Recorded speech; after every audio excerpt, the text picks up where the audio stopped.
I'm glad I'm back. Last week I couldn't make it. What happened? Last week, oh, my cameraman went away. He wasn't around. And then we got so busy. One thing led to another one. Before you realize it, it's the end of Thursday. And I realized I hadn't posted anything. So, but today I'm back. I'm back here talking about, I'm still going to keep talking about train up a child in the way he should go, so that when he's old, he will not depart from it. I remember the last time I told you the story of me allowing my children to go to school by themselves, training them. And can I tell you the truth? I don't regret. It's a way of empowering children. Today, that is a topic I need us to handle. Do you ever let your children do things by themselves, or do they wash for them clothes? Do they do everything? I mean, when your child, how old should you let your child try out cooking, for example? How old should your child be to allow them to try out different, maybe even moving to the shop, or even going somewhere by themselves? I remember I told you last week how my firstborn was around 6-7 years old, and then my secondborn was around 5 when I allowed them to go to school by themselves. And guess what?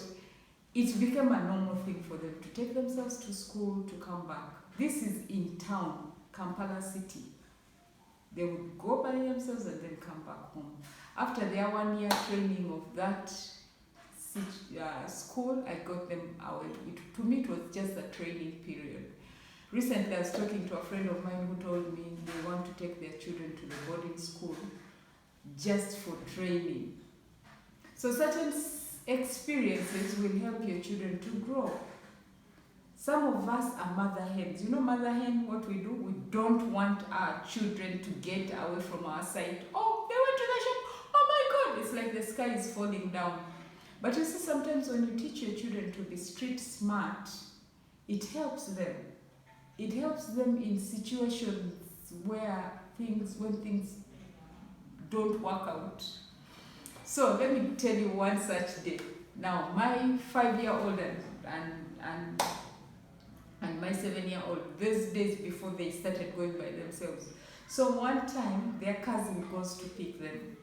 And my big boy, feeling so big, he can't give the cousin the hand to hold, he walked on in front.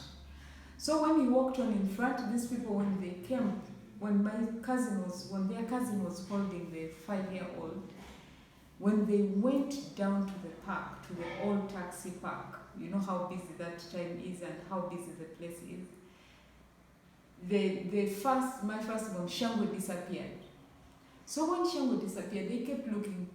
They went to the park, they came back up to the city square, they went back down, they looked, and they were so, like, my cousin started panicking. When she started panicking, she said, then my 5-year-old was like, Brenda, I think let's call mommy. So Brenda is thinking, I don't even have her phone, I don't even have her number. Then Shama is like, I have mommy's number.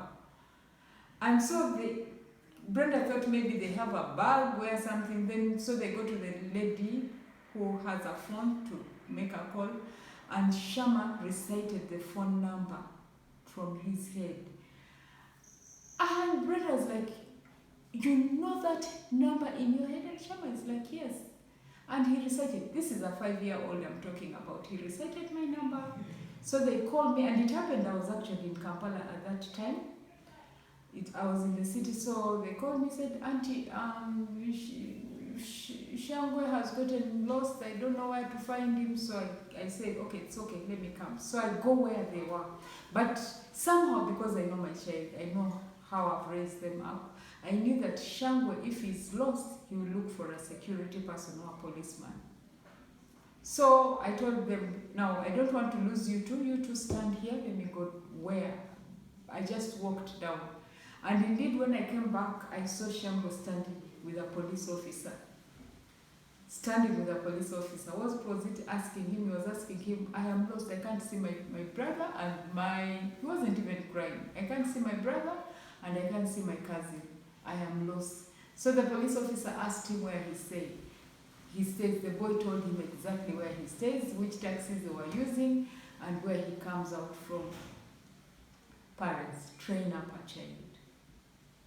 Sometimes we end up over-shielding our children that they can't. You ask a 5-year-old, where do you stay?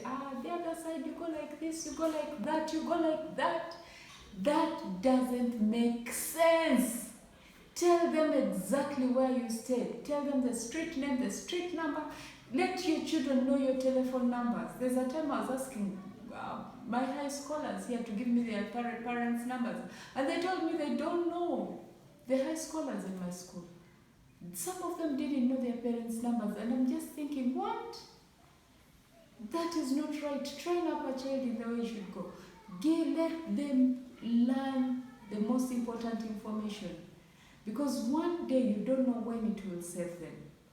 Now, finding my 7-year-old talking to the police officer, directing him where he stays. So when I came, I said, Shangwe. He said, oh. Then he told the police officer, officer, that is my mom. And the mom and the officer was like, you're the mother. Hey, your son is very sharp. He had told me exactly where, so I had promised him that after, when I'm done with what I'm doing, I'll take him and put him on a taxi to come home, because he told me he knows home if he was put on a taxi. So you can just imagine, my son never panicked because he had the information he needed. Even him, he had my telephone number in his head, so he would have given the officer to call me. What am I saying, ladies and gentlemen? Don't spoon feed your children. Allow them, allow them space to be a little bit adventurous, to learn streets. Send them to the shops. Monitor. Nobody is standing out there ready to pounce on your child. In fact, when they don't know what to do from the early age, they can be pounced on. But allow them, little by little. Don't you pray? When you've prayed and you've committed your child to God, guess what? God is watching over your child.